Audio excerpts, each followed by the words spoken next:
Hi guys and girls, this is Lucas from PsychoForge and welcome to the first episode in the tutorial series for the Easy Decal plugin in Unity.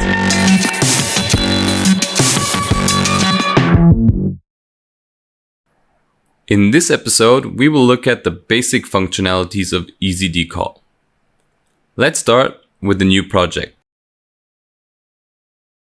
We can open the packet manager and under My Assets we can search for Easy Decal. If an update is available, you should update first. I'm fast forwarding here. After downloading the update, click on Import.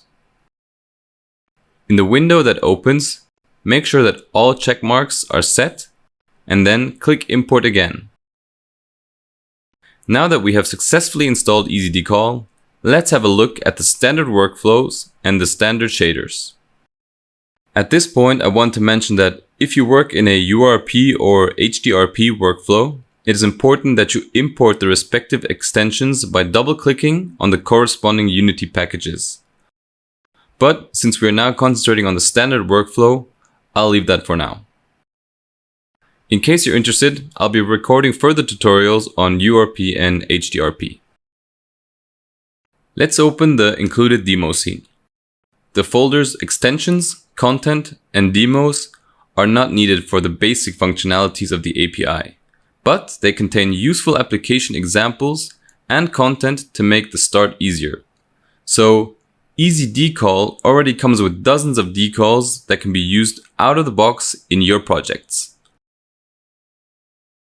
That is it for the installation and extensions. So let's start with our introduction. I have opened the first demo scene. What you see here are different projectors. On the one hand, we have mesh-based projectors. These include the box projector and the plane projector. Both of them generate a mesh, which means that when we bake such an object, a standard Unity mesh is generated in the background, which hardly needs any performance and only has minimal CPU overhead.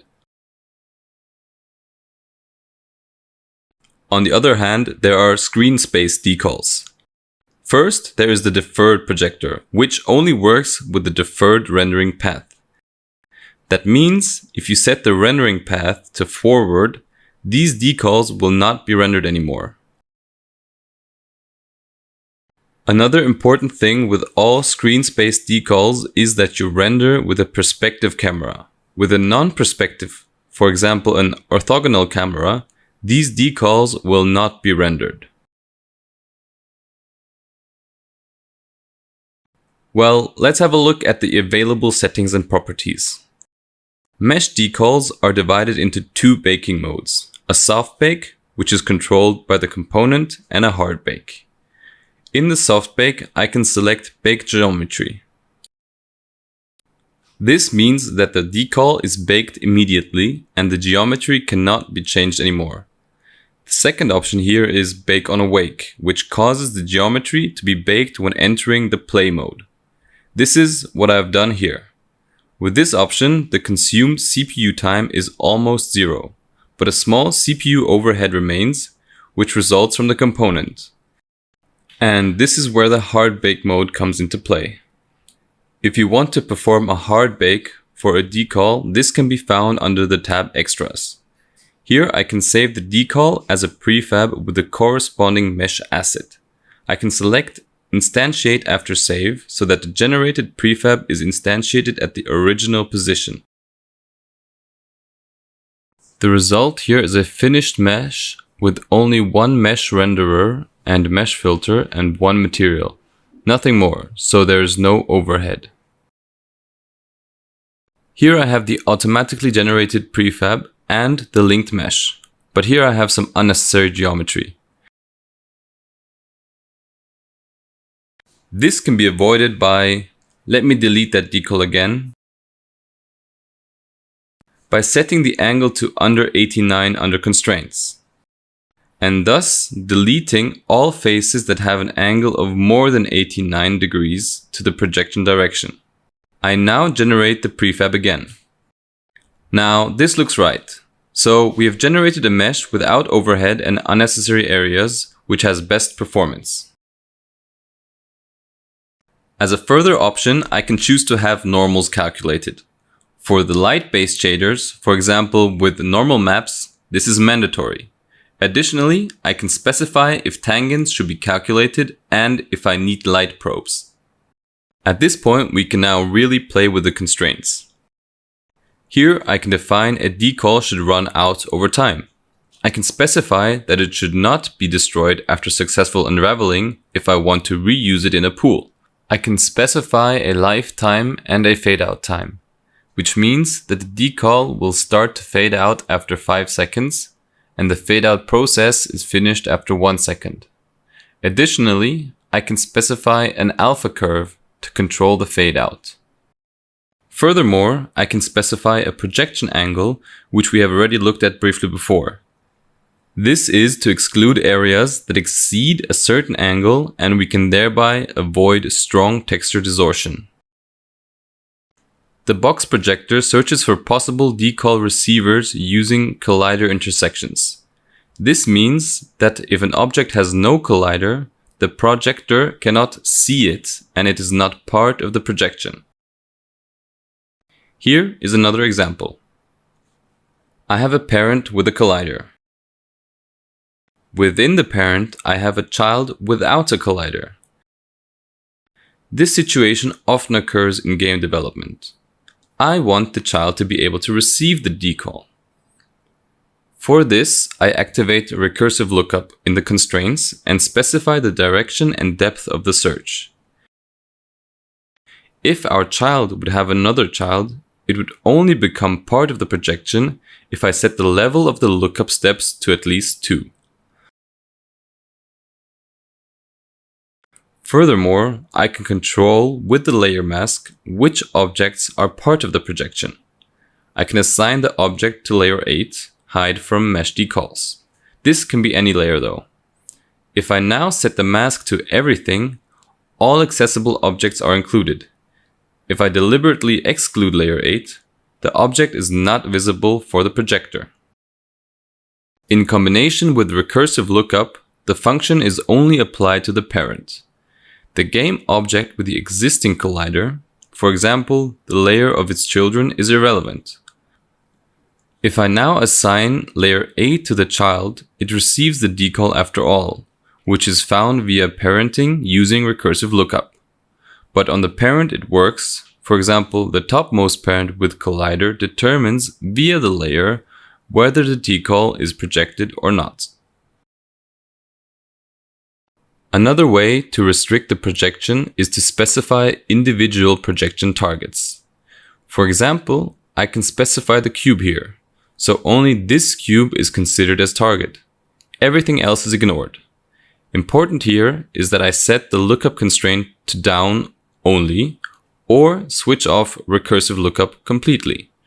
Because if the receiver is the scene root, all game objects in the scene root could qualify as possible targets by the lookup in upward direction. This is interesting, for example, if a decal is only to be applied to a door but not to the door frame, even though the two objects are on the same layer. The next mesh decal is the plane projector, which I can select above this dropdown. Unlike the box projector, I only have an approximation to the surface of the receiver. For example, it does not wrap itself perfectly around the mesh. I can illustrate this here with a sphere. If I screw the resolution up here, it gets better and better, but never as good as with the box projector, which cuts the mesh perfectly. But in many cases, the plane projector is sufficient. The plane and box projector both have a distance feature. This describes an offset in the direction of the vertex normals. Normally, we can leave it at 0 because all included shaders already have an offset integrated to avoid Z-fighting. Here, I can set the projection mode, either in direction of the decal projection or in direction of the centered surface normals of the receiver. The last important projector is the skinned box projector for skinned meshes. At the moment, there is a limitation that the decal can only be placed at design time in the editor. At runtime, the decals can then be switched on or off. Here, I set the projection technique to box to explain why we need a skinned box projector.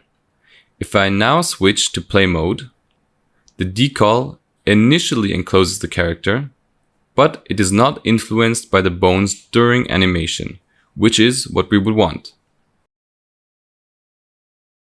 I'll click stop at this point and select the skinned box technique. It is important that Bake on Awake is selected. I click on play again. Now, the decal is influenced and deformed by the bones. As always, I can apply different decals to the character. I can duplicate the decal again, select a different motif, and click on Start again. My decals wrap perfectly around the model and transform and deform with the animation. Now I can save the decal as asset. I say instantiate after save, again, and save. And now the decal is part of my character.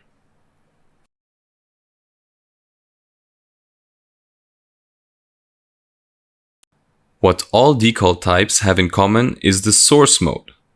This is either Atlas or Material.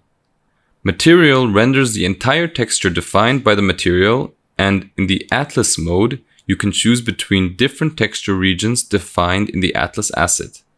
These regions can be modified and extended in the Atlas editor. Here in the right column, I see all existing regions listed and can edit or delete them individually.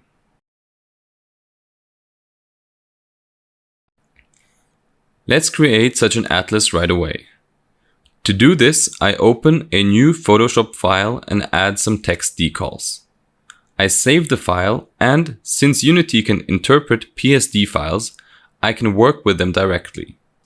So I create a new atlas object in the context menu, which can be opened with a right click using Create, Easy Decal, Texture Atlas.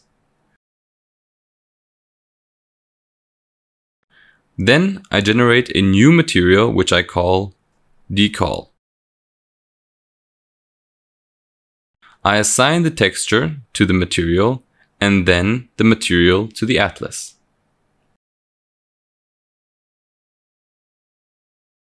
In Photoshop, I activate the alpha channel by hiding the background and saving it again. Now I open my atlas in the atlas editor. Either I could generate the regions by manually specifying width and height in percentage or with the Control and Quick Selection tool. This way, I can quickly and easily define one texture region after the other.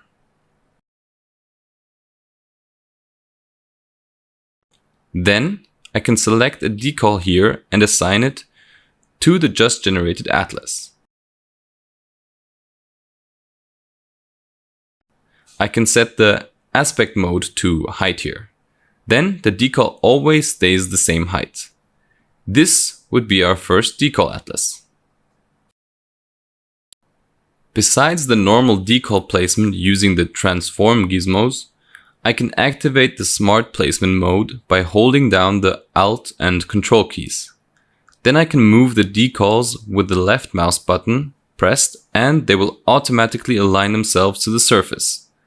With Alt Control pressed and the mouse wheel, I can switch between the decals in the atlas. With the right mouse button held down, the decals can be rotated, and with the middle mouse button held down, the decals can be scaled. This functionality allows a fast and easy workflow to populate your worlds with decals. Also important is to choose the right type of decal depending on your application. For example, screen space decals are good for dynamic, moving decals, or those that need to be instantiated at runtime, like bullet holes or damage decals. All mesh-based decals are great for static decals like graffiti or general environment details. The important thing with mesh-based decals is that they are either soft-baked, in the component or hard-baked using Save to Asset. We can take a quick look at the impact of mesh decals on performance by opening the profiler and saying that the decal is not baked and then switching to play mode.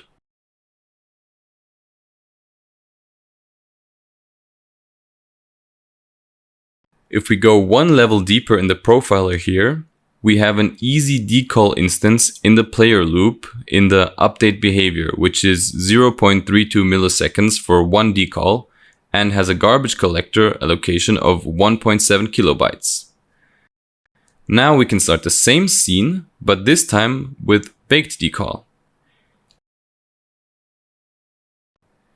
Here you can see that we have no more memory allocation per frame and use 0.00 millisecond CPU. This is exactly what we want to achieve. Better than that is only hard baking as an asset, in which case I also have no more overhead that can result from the easy decal component. Another way to manage decals in a scene is the Easy Decal Manager, which can be opened via Window, Easy Decal Manager. I have an overview of my scene, which decals are in it.